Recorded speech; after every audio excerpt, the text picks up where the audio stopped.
From New Delhi, you're watching DD India Live, India's voice to the world. I'm Mark Lynn. Namaskar, coming up in the next 30 minutes.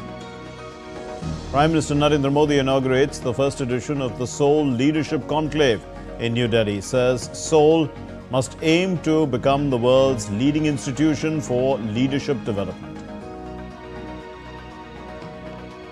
India's External Affairs Minister Jaishankar meets his counterpart from China. Others on the sidelines of the G20 foreign ministers meeting as well in Johannesburg.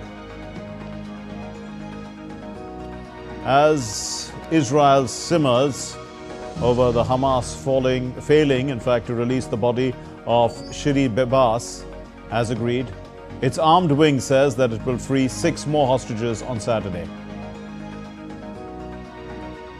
Liverpool draw against Paris Saint-Germain in the Champions League round of 16. Holders Real Madrid face local rivals Atletico Madrid.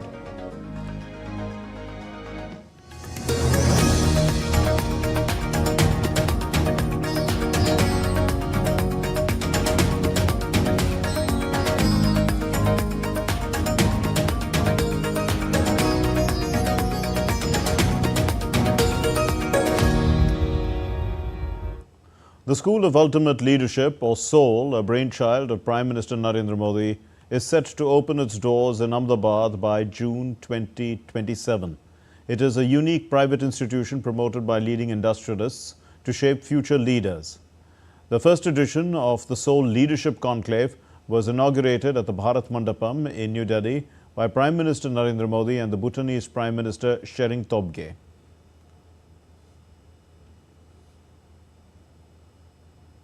By like-minded private individuals was first envisioned by Prime Minister Modi in 2012. Now, with support of like-minded industry leaders, it's set to become a reality. Sudhir Mehta of Torrid Group, Uday Kotak of Kotak Mahindra Group, Sajjan Jindal and others are among 6 promoters driving this ambitious project forward. आने वाले समय में leadership सिर्फ power तक सीमित नहीं होगी। Leadership के रोल्स में वही होगा जो इनोवेशन और इम्पैक्ट की कैपेबिलिटीज हो। देश के इंडिविजुअल्स को इस नीड के हिसाब से इमर्ज होना पड़ेगा। सॉल्व इन इंडिविजुअल्स में क्रिटिकल थिंकिंग, रिस्क टेकिंग और सॉल्यूशन ड्रिवन माइंडसेट डेवलप करने वाला इंस्टीट्यूशन होगा। आने वाले समय में इस संस्थान से ऐसे लीडर्स निकलेंगे जो डिसरप्टिव चेंजेस के बीच काम करने को तैयार होंगे। The campus, once completed, will be spread over 22 acres near Gandhinagar's Gift City. The Seoul campus will be ready by June of 2027, offering leadership courses from 6 months to a year. Prime Minister Modi, while inaugurating the conclave, said this institute will churn out global leaders. Workshops for government employees and panchayat leaders across the country are also planned, aiming to strengthen leadership at the grassroots level. The School of Ultimate Leadership की स्थापना विकसित भारत की विकास यात्रा में एक बहुत महत्वपूर्ण और बहुत बड़ा कदम है। इस संस्थान के नाम में ही सोल है ऐसा नहीं है। ये भारत की सोशल लाइफ की सोल बनने वाला है और हम लोग जिससे भली भांति परिचित है, बार बार सुनने को मिलता है, आत्मा। अगर इस सोल को उस भाव से देखें तो ये आत्मा की अनुभूति कराता है। The first Seoul Leadership Conclave was held on Friday, graced by Prime Minister Modi and Prime Minister of Bhutan, Tshering Tobgay. The 2-day event brings together industry leaders, union ministers and aspiring leaders from all corners of India. यह आदरसारान मौका है, वह इसलिए कि विश्व के महान नेता आदरणीय प्रधानमंत्री नरेंद्र मोदी जी से ही नेतृत्व का पाठ पढ़ूंगा। आदरणीय प्रधानमंत्री जी, मेरे बड़े भाई, आपने अपनी बुद्धिमानी, साहस और करुणा से भरे नेतृत्व से भारत को केवल 10 ही वर्षों में प्रगति की पथ पर अग्रसर किया है। Young delegates here, participating from across India, believe Seoul is a game changer in leadership development, with the potential to empower the next generation of political and industrial figures. From New Delhi, Dibyendra Mondol's report for DD India. India on Friday said that the United States' administration's information regarding funding in India is deeply troubling and has led to concerns regarding foreign interference in India's internal affairs. In its weekly press briefing, India's Ministry of External Affairs spokesperson Ranveer Jaiswal cleared India's stance on the matter. We have seen information that has been put out by the US administration regarding certain USAID activities and funding. These are obviously very deeply troubling.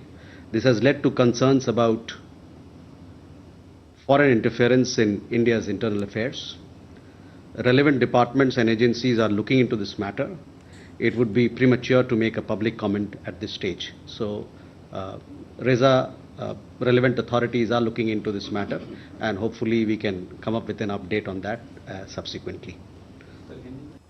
The MEA spokesperson also discussed India's External Affairs Minister Dr. S. Jaishankar's meeting with the foreign advisor of Bangladesh in Muscat. EM met with Bangladesh foreign advisor in Muscat. Everyone in South Asia is aware of which country and what activities are responsible for stymieing SARC. EM conveyed that it is important that Bangladesh should not normalize terrorism. India's External Affairs Minister Jaishankar held a bilateral meeting with his Chinese counterpart, the Minister Wang Yi. Now, during this meeting, Jaishankar emphasized that both India and China have worked diligently to preserve and protect the G20 as a key international institution. He noted that this collaboration, the efforts, they highlight the significance of international cooperation in addressing global challenges. DD India correspondent Nazneen Ismail reports.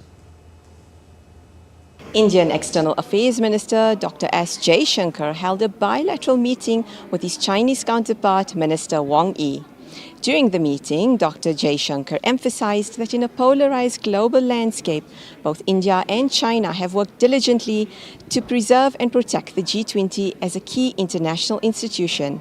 He noted that this collaborative effort highlights the significance of international cooperation in addressing global challenges. I'm very glad we could meet today on the sidelines of the G20 Foreign Ministers meeting in Johannesburg. Since our last meeting in Rio during the G20 summit in November 2024, there have been some notable developments. Our NSA and Foreign Secretary have visited China, and there have been discussions about various aspects of our relationship. These have included management of peace and tranquility in the border areas, as well as other dimensions of our ties. I'm glad today to have a further exchange of views. In our bilateral relationship, the most important thing last year is the summit meeting between President Xi and Prime Minister Modi in Kazan. Our leaders set out the overall direction of improving this relationship, and our leaders reaffirm that China and India, as two Asian civilizations and as neighbors, should engage in mutually beneficial cooperation. G20 meetings shall continue for the rest of the year, with the finance ministers gathering in the mother city Cape Town next week. I'm Nazneen for DD India, Johannesburg, South Africa. Well, Germany heads to the snap elections on February 23.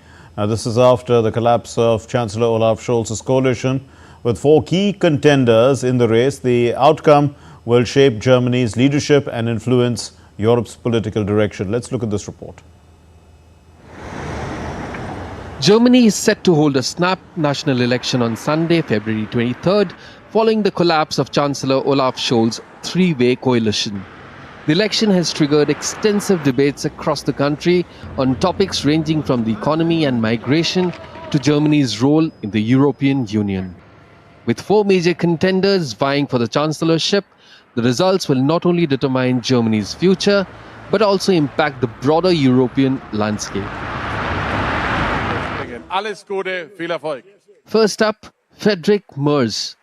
A seasoned politician, Merz is widely expected to become Germany's next chancellor. Leading the conservative CDU-CSU alliance, Merz is a known advocate for tax cuts and deregulation. His campaign focuses on revitalizing the economy while balancing the conservative base with a push to win back votes from the far-right Alternative for Germany, or AfD. Next, Alice Weidel of the far-right AfD. Weidel's candidacy has shaken Germany's political dynamics. An economist by training, fluent in Mandarin, Weidel presents a modern face for a party often criticized for its far-right views. Under her leadership, the AfD has gained substantial support by focusing on strict immigration policies and calling for the tighter border controls. Olaf Scholz, of course the incumbent chancellor from the Social Democratic Party, or SPD, is seeking a second term. However, persistent infighting within the coalition and a struggling economy have weakened his position, with polls showing the SPD trailing behind the Conservative and the AfD. Rounding up the list is Robert Habeck of the Greens. Currently serving as Germany's Vice-Chancellor and Economy Minister, Habeck gained popularity by leading the Greens through a successful period of growth. However, his policies on transitioning from fossil fuels to greener alternatives have drawn mixed reactions. Now, as Germany prepares to vote, the world is watching. The key issues dominating the elections include Germany's approach to the war in Ukraine, economic recovery and migration. With Nancy Baloda, Amit Mukherjee for DD India. Heading into an election this week, many German voters will likely make their choice based on their current standard of living. But while many in the world's third largest economy are doing well, an ever-increasing number is having problems, not least with the cost of living. Housing is a large part of the problem, and the latest numbers show that despite all political effort, things are getting worse rather than better. Lars Holter is with us. He's from Deutsche Welle. He joins me now from Berlin. Well, Lars, what can you tell us about the housing situation in Germany?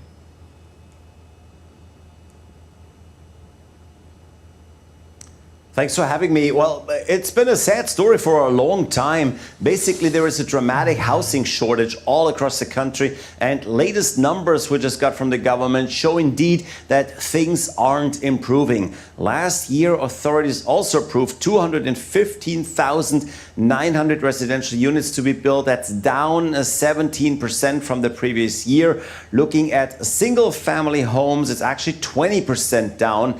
Now, what's even worse, there doesn't seem to be any light at the end of the tunnel. For this year, experts expect only 210,000 projects to be approved.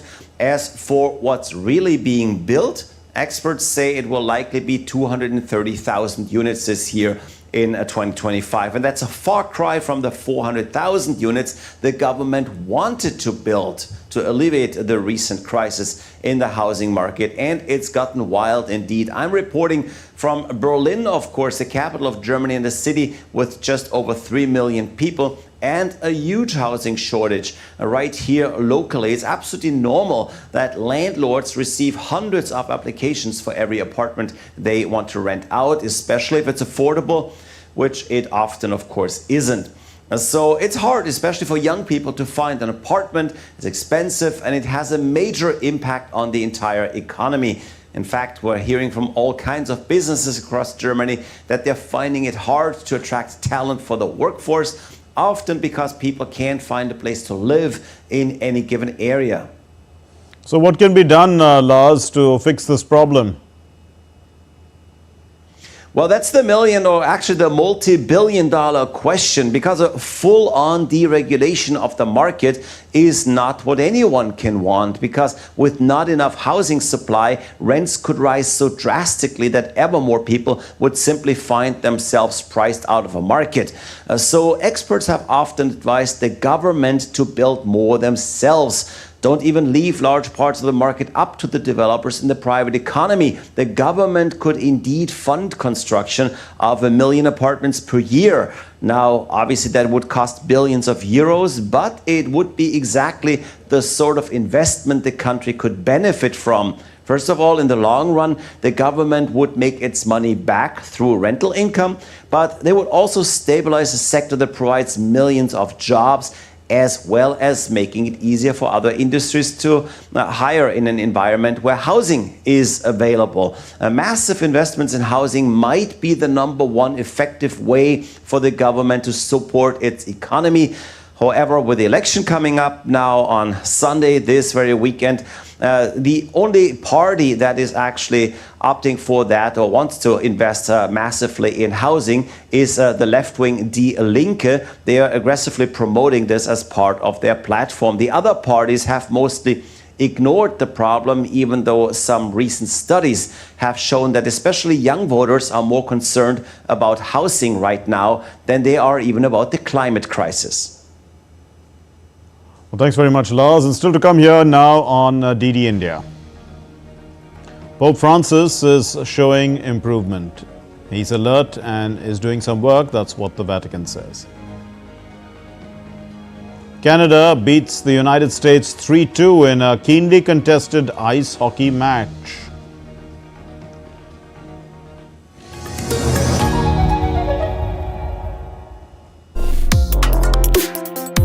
Complex issues, hidden agendas, twists and turns, strategic games.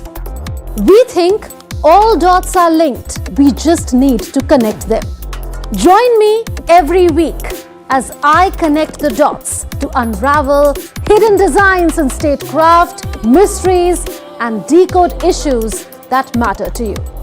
Watch Connecting the Dots with me at these times on DD India.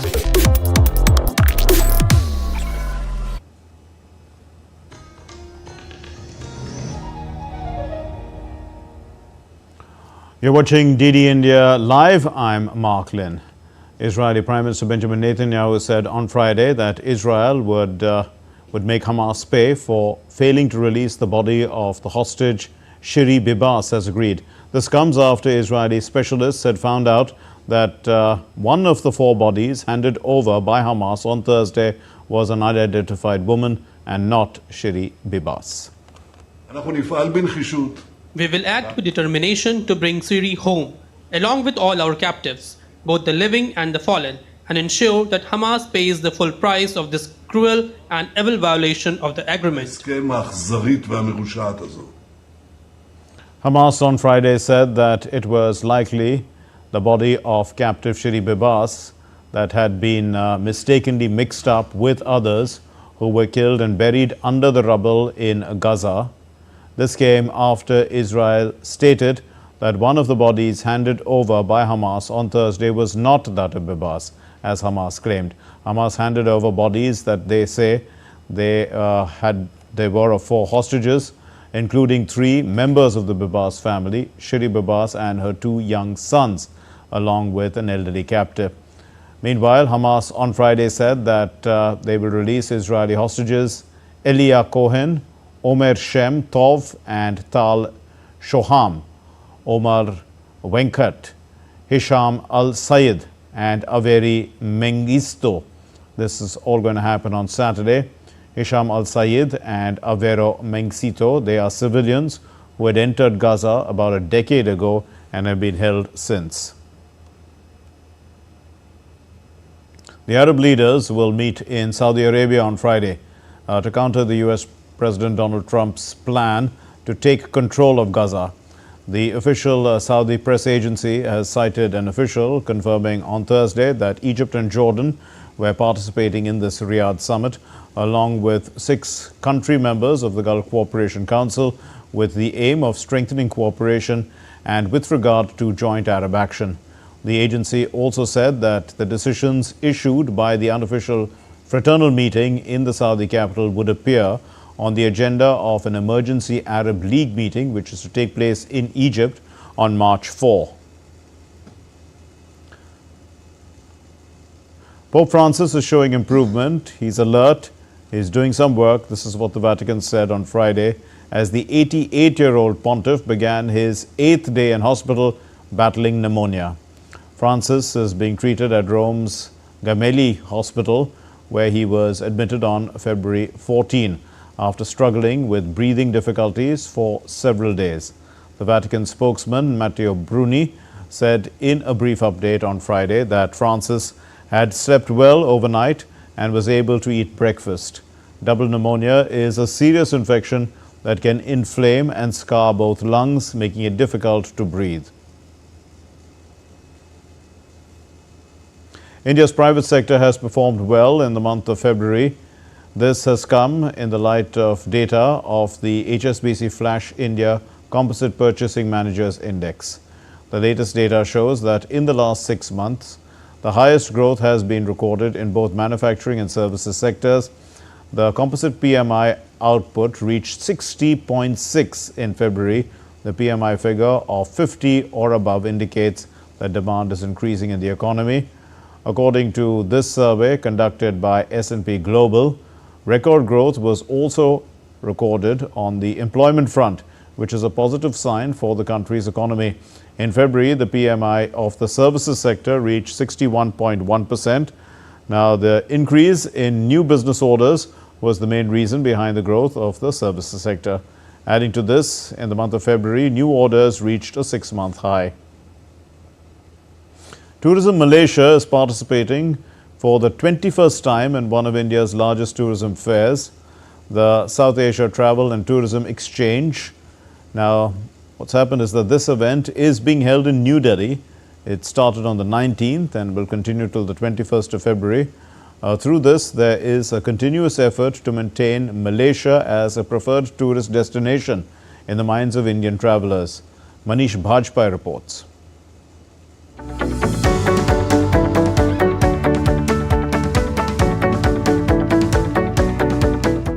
In an effort to elevate tourism to new heights, the South Asia Travel and Tourism Exchange, known as SATE, is being held at Yashobhumi in New Delhi.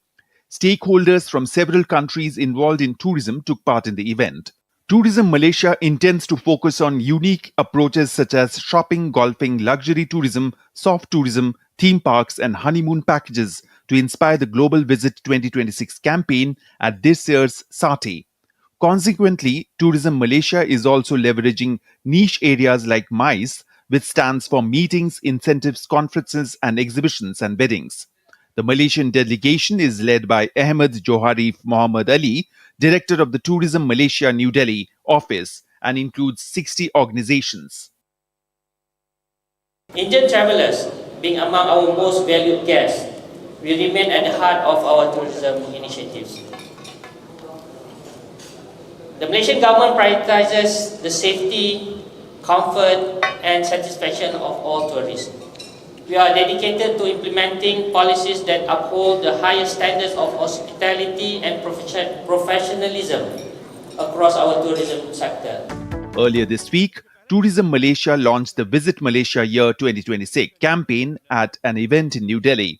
This event was inaugurated by High Commissioner of Malaysia in India, Dato Muzaffar Shah Mustafa, and Director of Tourism Malaysia in Delhi, Ahmed Joharif Muhammad Ali. In fact, this objective or these activities is the main objective to brand Malaysia as the tourist destination for the Indian travelers and to strengthen the ties between Malaysian industry and the Indian industry. There has been an extraordinary surge in the footfall of Indian tourists to Malaysia. Between January and December 2024, more than 10 lakh Indian tourists visited Malaysia. This represents a 47% increase compared to 2019 and a 71.7% increase from 2023, indicating Malaysia's growing preference as a top destination among Indian travelers. India remains Malaysia's second largest tourism market for medium-haul travel after China, and Tourism Malaysia is committed to strengthening this relationship further. Manish Vajpayee's report for DD India. Well, in the ice hockey match, Canada has defeated the United States 3-2 in overtime. This happened on Thursday. They won the Four Nations face-off final. Canada's O'Connor McDavid scored the title-winning goal off a pass from Mitch Manor to deliver Canada the victory. In the fight for bragging rights ahead of next year's Winter Olympics in Italy, Canada's goaltender Jordan Binnington made several great saves early on in overtime and 33 in all. In fact, it was a very contentious match because before the match, Donald Trump had once again tweeted that Canada would be the 51st state of the United States, and this had led to some tension. Hence, it was a frosty match. South Africa opener Ryan Rickelton slammed a century against Afghanistan in their ongoing match at the Champions Trophy. South Africa won the toss and he opted to bat against Afghanistan in a match. This was match number 3. It's going on of the tournament on Friday in Karachi. South Africa lost the wicket of Tony de Zorzi early, but Centurion Rickelton and captain Themba Bavuma, they ensured their recovery. After a late flurry from Rassie van der Dussen and Aiden Markram, South Africa managed to post a formidable total of 315 runs. The Jing'an Temple, located in the heart of Shanghai, it's a prominent Buddhist temple in China and an oasis of serenity amid the metropolitan hustle and bustle. Well, the temple has close links with India, which is also reflected in its architecture.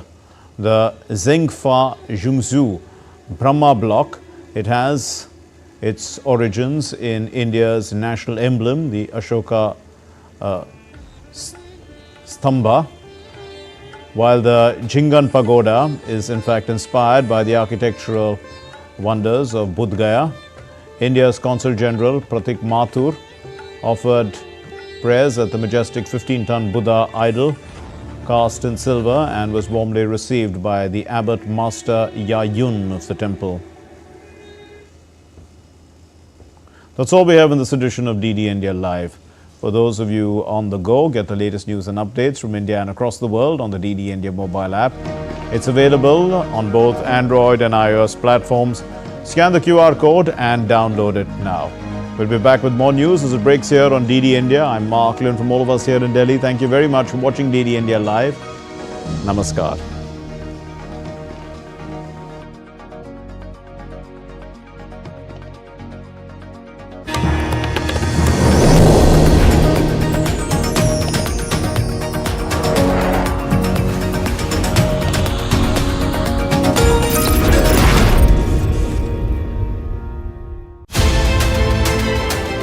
We are looking at the phenomenon